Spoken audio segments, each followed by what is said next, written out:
Good morning, everyone. My name is Luke, and I'm the music director here. And to start off our service, we're going to have two hymns this time, starting with hymn 1028, The Fire of Commitment, going into hymn 118, This Little Light of Mine. Oh, and I have the wrong page turned up, so give me 1 second to turn the page. There we go. All right.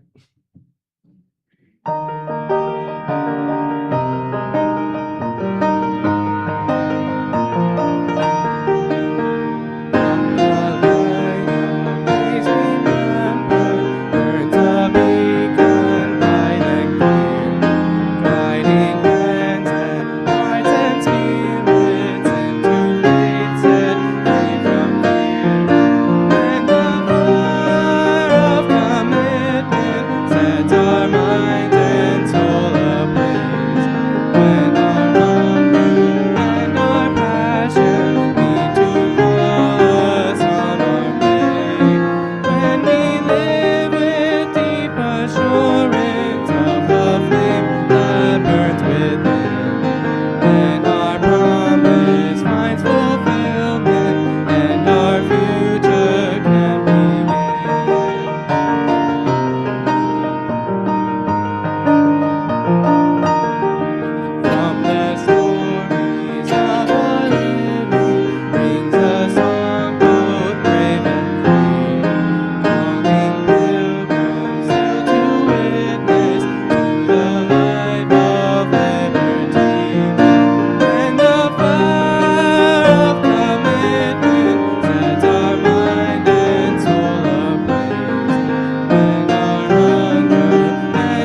Thank you, Luke. Good morning, everyone, and welcome to UUCC.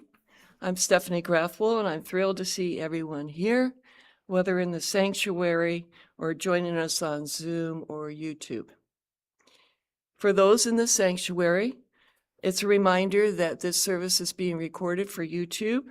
So if you would like to sit at a table at the back to avoid being on camera, please do so. Please also refrain from talking during the recording to avoid unintentional broadcasting, and silence or turn off anything that may disturb our peace. Visitors can explore literature about our UU faith in the entrance and also in the community room. You can also join for social time after the service in person and on Zoom. Discover more about our faith community, programs for children and youth, and weekly opportunities to connect with us on our website, uucommunitychurch.org. We are on Shaver Road in Portage, Michigan, on the ancestral lands of the Peoria and Potawatomi people, and we proudly display a rainbow flag and Black Lives Matter signs, symbolizing our inclusive community dedicated to creating a just and sustainable world. We are a community on diverse spiritual journeys, and we enjoy hearing different points of view from our minister, Reverend G. Ludwig McCartney, guest ministers, lay leaders, and guest speakers. Today, we are very pleased to have Reverend G back with us once again. Thanks to everyone contributing to this service, our greeters, our music director, tech team, coffee hosts, and each of you. Your contributions and your presence are truly appreciated. We have 4 announcements today. 5, excuse me. First and foremost, we'll have a soup luncheon after the service. Delicious soup and delicious bread, to which Reverend G has once again contributed. I'm going to be first in line. And then after that, we'll have our program council meeting. Our annual giving campaign kicked off on March 1st. Our spiritual community is funded in large part by the generous contributions of our people like you. Pledge materials that explain how you can support UUC's mission and activities for the next church year, should have arrived in your mailbox already. If you did not receive a packet and would like one, please contact Ron Kroll. We ask that you return your pledge cards by March 29th. We also hope you will join us on Saturday, April 11th at 5 p.m. for a celebration of generosity. There will be a delicious dinner and fun activities provided for us by the Stewardship Committee. All are welcome. Please RSVP to Regina Nelson by April 5th if you plan to attend, and we hope that you do. Following the service on Sunday, March 15th, we're excited to be joined by certified financial planner Sandy Derby. She will be ready to answer questions about estate planning and share some ideas about how you can leave a legacy of love to UUCC. Our Muslim friends at the Intercultural Association invite us to break the Ramadan fast with them at an interfaith iftar on Sunday, March 14th. That's next week at the Portage Senior Center. Several UUCC folks attended last year and greatly enjoyed the experience. An RSVP is required. Please contact Miriam for information on how to do that. Save the date for our March Thoughtful Thursday with Dr. Alan Webb, a WMU professor who started the Kalamazoo Immigrant Solidarity Coalition. We will meet on Zoom on March 26th at 7 p.m. to learn more about how people in Kalamazoo County are organizing to support their neighbors. Visit our website to learn how you can become part of the conversation. Excuse me.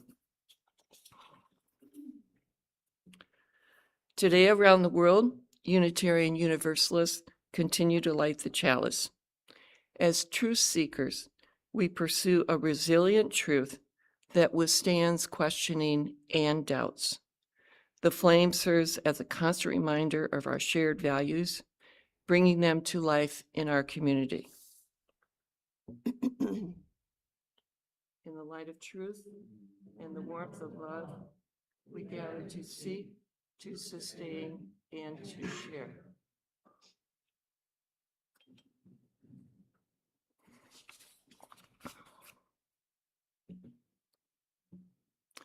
Our reading today is titled The Strength of Water by Jamila Batchelder and Molly Hoosh Gordon. The strength of water takes on many, many forms, just as each of you has a unique and necessary strength that you bring to our community and to the work of love. Take a moment now to drop down into the deep wellspring of your own spirit and bathe yourself in the strength that is the groundwater of your person. Are you a roaring fall wearing rockaway with sheer force of will? Are you a tiny drop of water in a crevice, breaking it open slowly, steadily? Are you buoyant like a great salt lake, practiced at holding others aloft? Are you tenacious like the mountain stream, finding your way down and around every obstacle you face? Are you still and calm like the pond at daybreak, offering radiant peace by your shores? Are you in touch with hidden depths, pulling from a vast well? Do you soothe like the steam rising from a cup of tea? Do you dissolve away stubborn muck like water left in a pot to soak? Do you soften and smooth the edges like a creeping fog? Do you clear away distraction like a cleansing rain? Do you roll with the ebb and flow like the ocean waves? Settle your mind upon the strength, the power that is yours. Draw that strength into your heart. Draw it up into your soul. As we gather together the many waters of this community, we need each of your power, each of your resilience, each of your love to make us whole.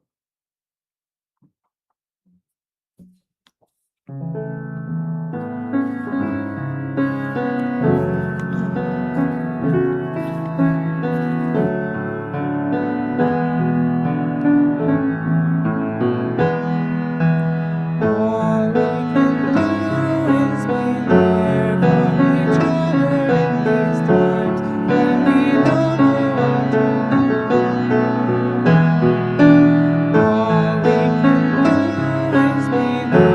for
morning and welcome, welcome, welcome. I'm Reverend G. I'm the minister here. Welcome you here in the sanctuary and on the holy interwebs, wherever you may choose to join us today. I don't know if you guys remember or if you attended when the one of the composers of the song was our guest on a Thursday evening, Thoughtful Thursday, Sue Riley. And she wrote this song the first time Trump was elected. I'm sorry, hold on. I was sick a couple of weeks ago. I was so sick. And then he went away for a week. And this last week he came back. And I have this sinusy thing going on. And with the CSF leak, you already have sinusy symptoms. So you add this to it, it's just unbearable. So because of that, I broke my tradition and I wrote down my talk thinking, what if I won't be able to give it, then somebody can read it. So here it is. The title, initially, when I thought about this talk, I gave it the title, Make It Rain. Then Miriam thought, maybe that's just too direct. So she called it, what is it that she called it? From drops to deluge. Deluge must have been maybe the first time I ever heard that word. So anyway, on the morning of September 11, 2001, a small town in Newfoundland in Canada woke up like every other day, every other morning. Gander, population 10,000. It is situated on the northeastern tip of North America. It is cold. It is windswept. It's a place that most of us never think about. The town was built around an airport with one of the longest landing strips. And that's a legacy from long forgotten times or times long ago when the transatlantic flights had to refuel before they crossed the ocean. But that's no longer needed. So this town just settled down and it lives its very quiet life, everyday life. But on September 11, 2001, all of a sudden 38 planes fell out of the air. 238 planes were redirected to Canada when the US closed the airspace. And 38 of them landed in this little town, population 10,000. All of a sudden, 7,000 people, tired, terribly confused. Many of them had no idea what had happened, why they had to land here. All of a sudden, 7,000 people landed in this place that had nearly not enough hotels, nearly not enough food, nearly not enough anything that an emergency coordinator would have called appropriate. So there they are. And the people just got into action, responded. The bus drivers were on strike.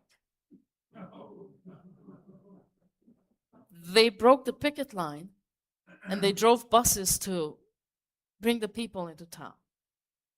The teachers were given time off so they could go volunteer. Pharmacies filled in prescriptions for free.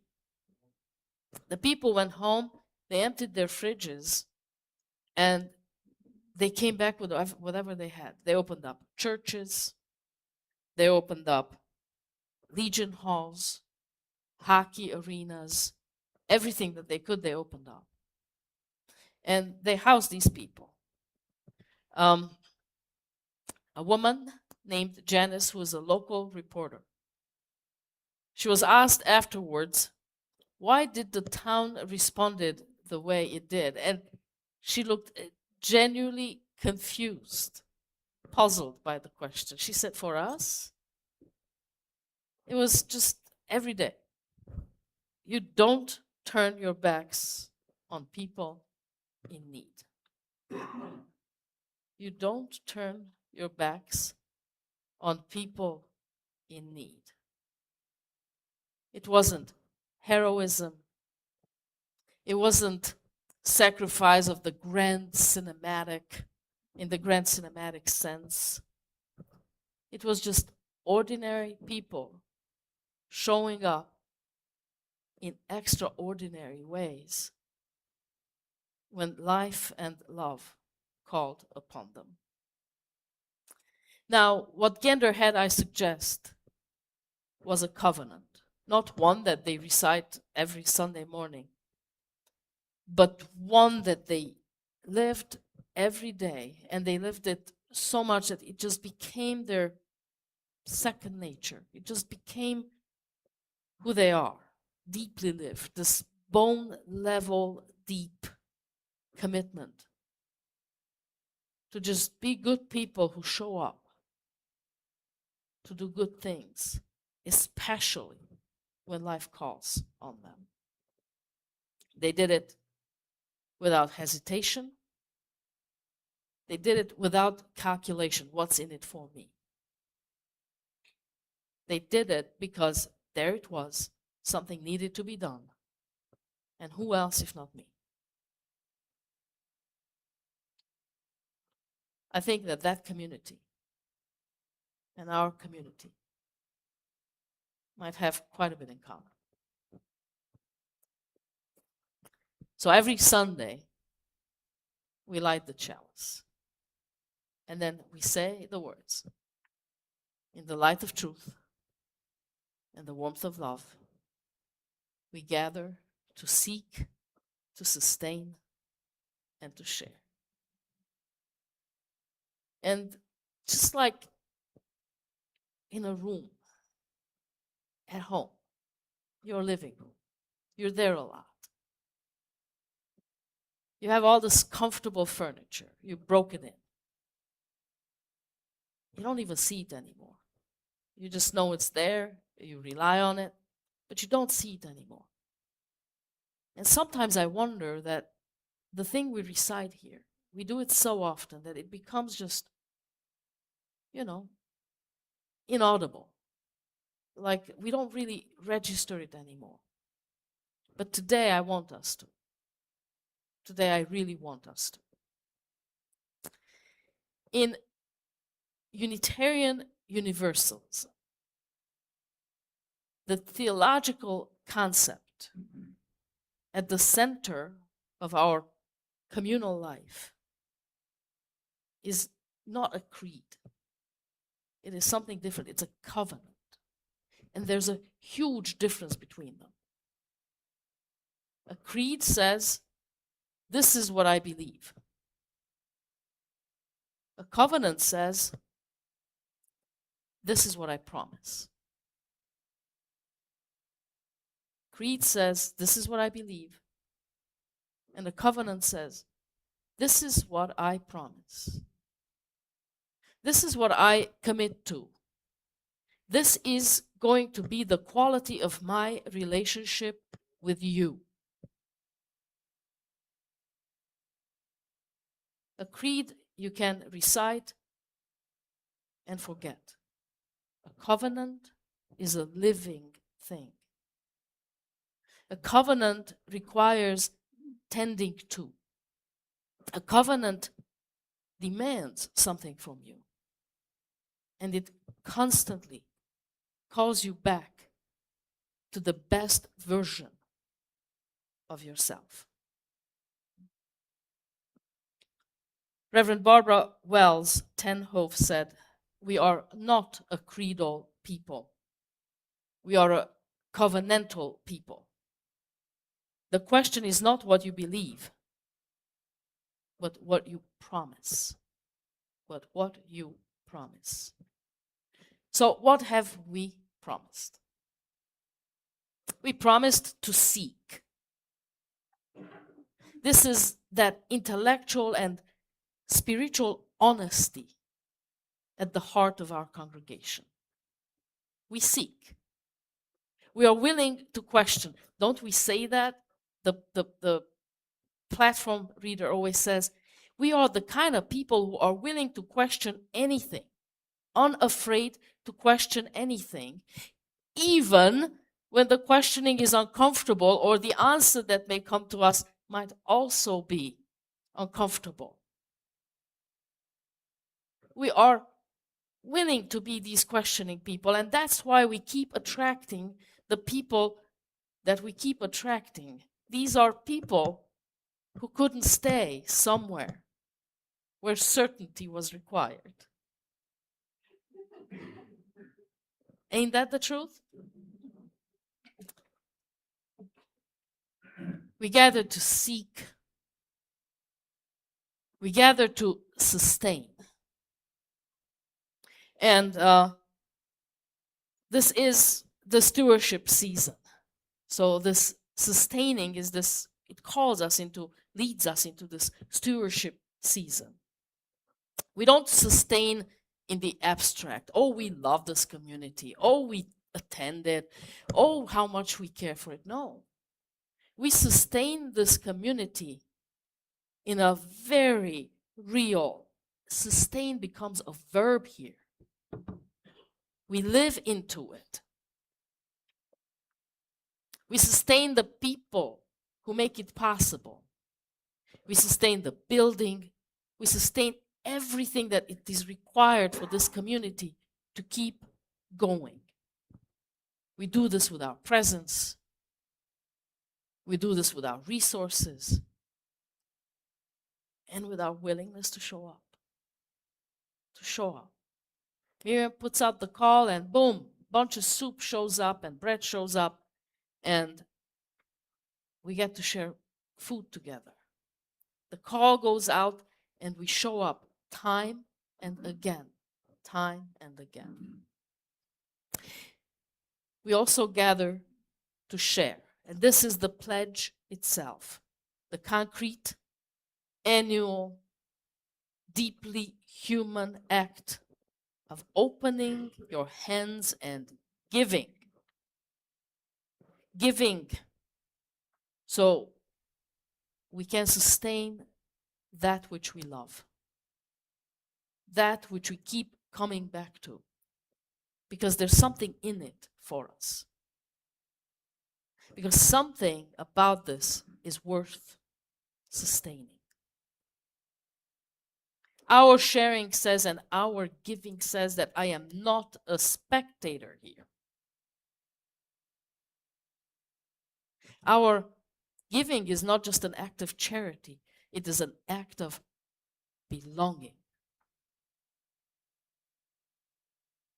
It is our participation in something that is larger than ourselves. And we gather in the light of truth. And this is the frame that holds it all together. We tell the truth here. We are honest with each other. We trust each other with the truth. And we trust that we know what to do with that truth. And we share the truth with each other even when it might be uncomfortable. Telling the truth is not a departure from our covenant. It is the very foundation of it. We tell the truth. So allow me to honor that truth today. 10 years ago, when I became the minister of this congregation, believe it or not, this is my 10th year. The then board president sat me down and said, G, this congregation has enough resources for about 5 years, if we're careful. That was 10 years ago. Now, I think of that not always with anxiety, but I do have that sometimes as well. And I think of that, and it reminds me that life is a mystery. And when we come together in a community, there is a mystery about that too. Because by any projection, by any responsible institutional analysis, this congregation should have closed its doors around 2019, give or take. And yet, here we are. Here I am. Miriam is here. Luke is here. You guys are here. Miriam keeps juggling 7 things at the same time as she does. We all do what is necessary to be sure that life here keeps on going. And we still gather as a community. We still wrestle with social justice issues. We still sing.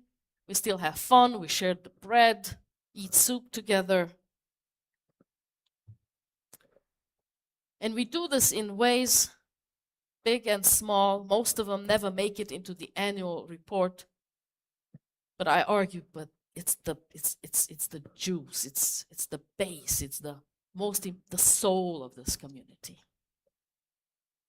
What has kept us alive is not a strategic plan, even though we've had those through the years. It's not a powerful, fantastic marketing plan, though we're working on that too, and we're making it better and better. It's you.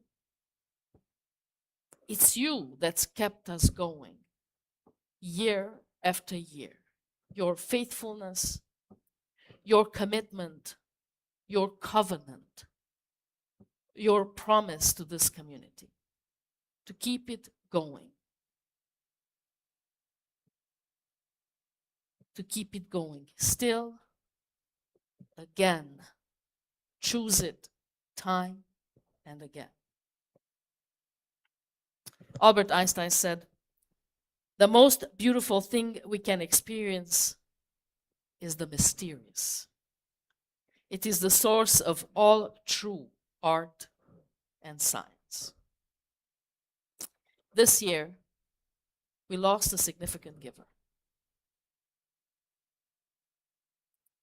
So that's put us into considerable financial concern. This is the truth, living in truth, sharing the truth, because you've earned the right to know the truth. So I'm sharing it with you. I am not telling you this to produce guilt, because guilt has a very short shelf life, terrible aftertaste. I don't like it. But reality is that we lost a significant giver. And that means that staff needs to be looked at. It's Luke, it's Miriam, it's me. Now, we're not in the position where we have to close the church, Tuesday morning. That is not at all the case. I don't want to create that impression at all. But it means that we have to close a gap. We have to do that.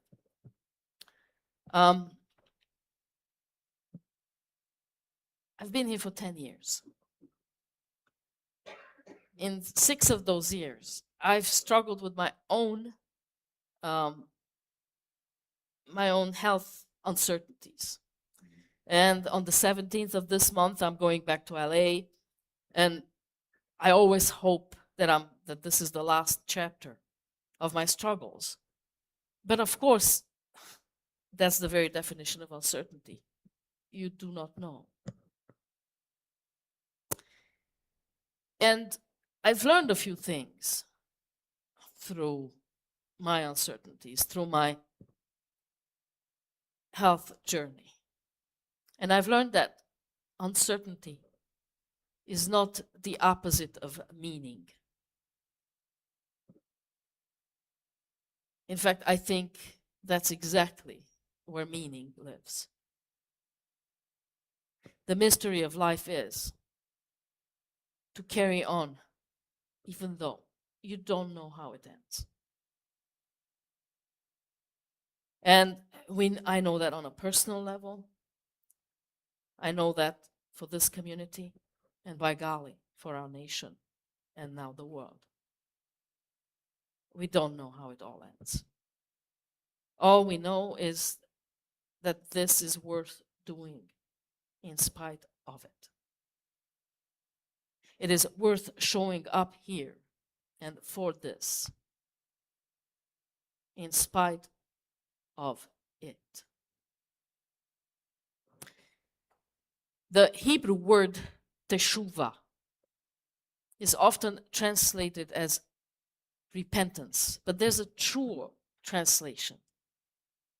And it means to return, a turning back toward what we love, a coming home. The pledge drive, at its best, is an act of teshuvah, of coming back to what we love, of looking at what we have here, of assessing what it means to us, and then sustaining it, and then sharing, and then making it rain. It's not the storm, you know, the one that makes the news report, the dramatic one. It's the steady, steadfast rain that supports all life. One drop of that rain is insignificant, but all of them together create the whole weather. Your giving, my giving, your giving alone is insignificant, but together we create this community. We create this life. And in fact, without your raindrop, my raindrop, the whole is not possible. Not everything that is faced can be changed, but nothing can be changed until it's faced, said James Baldwin. We are facing it together in this room, in the light of truth. The need is real, and so is the covenant.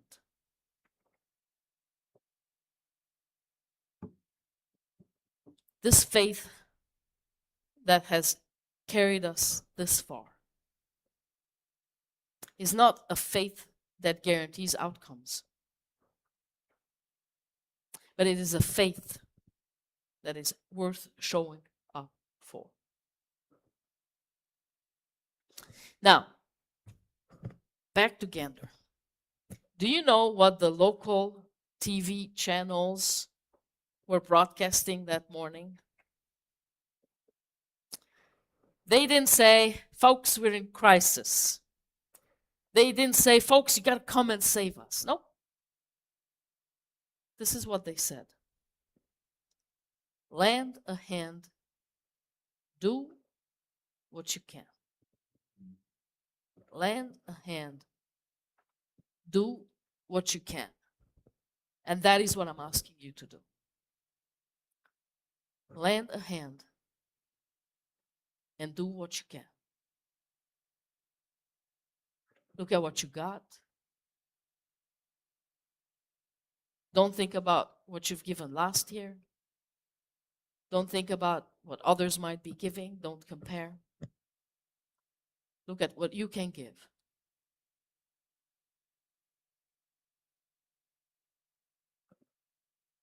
Give enough that is meaningful but not so much that it makes it impossible. Lend a hand and do what you can. What does it mean to have a community like ours where we can seek, sustain, and share, do it all in love? What does it mean to have your children grow up in a community where they can ask serious questions and you can trust that we will give real answers? What does it mean to have a community where you don't have to leave your thinking mind, check it at the door, but you can bring it in here and wrestle with serious issues in a serious way with committed people who wish to belong together, who have made a promise to each other, to this place.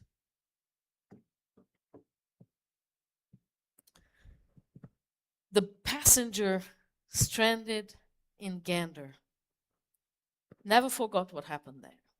In fact, they stayed in touch with the people who housed them. Just one flight of the 38, just one flight, quickly put together $15,000 in a grant. And 20 years later, that $15,000 paid out more than $1 million in scholarships to the students of Gander. More than $1 million. They did not forget, because you do not forget a community that shows up in a time of need with love, with kindness, doing everything that they could, because that is who they were. They lived in a way that when the moment called, they didn't have to deliberate. They just acted as one, helping. That is our community too. When we are called, we don't have to think about it. We already know who we are. We already know what is called of us to do. Not because the outcome is guaranteed, but because the promise is real. We gather in the light of truth. We gather to seek, to sustain, and to share. We've done this for years. I do not know what the next 10 years will look like for this congregation. All I know that it is worth making it happen because of the promise that we made and we keep making to each other. And so it is. Thank you, my wonderful friends.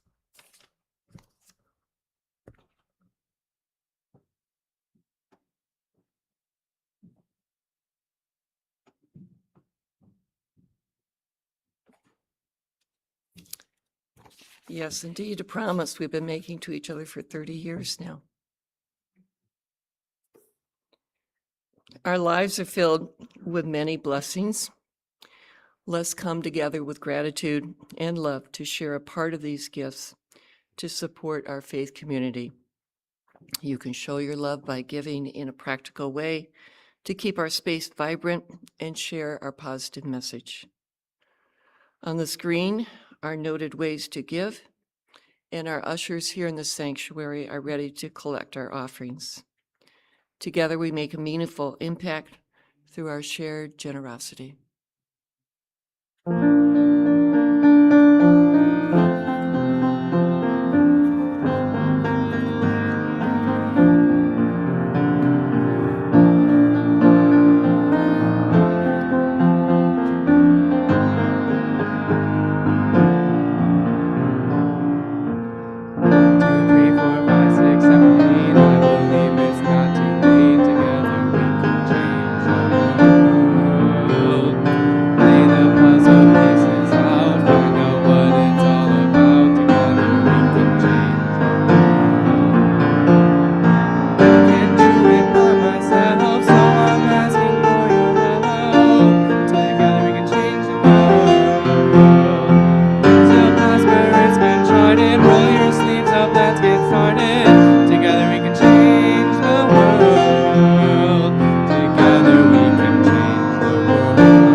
We extinguish this flame, but not the light of truth, the warmth of community, or the fire of commitment. These we carry in our hearts until we are together again.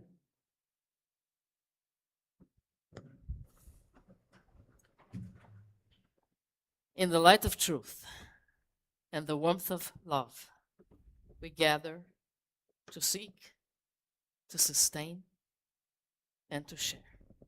And so it is.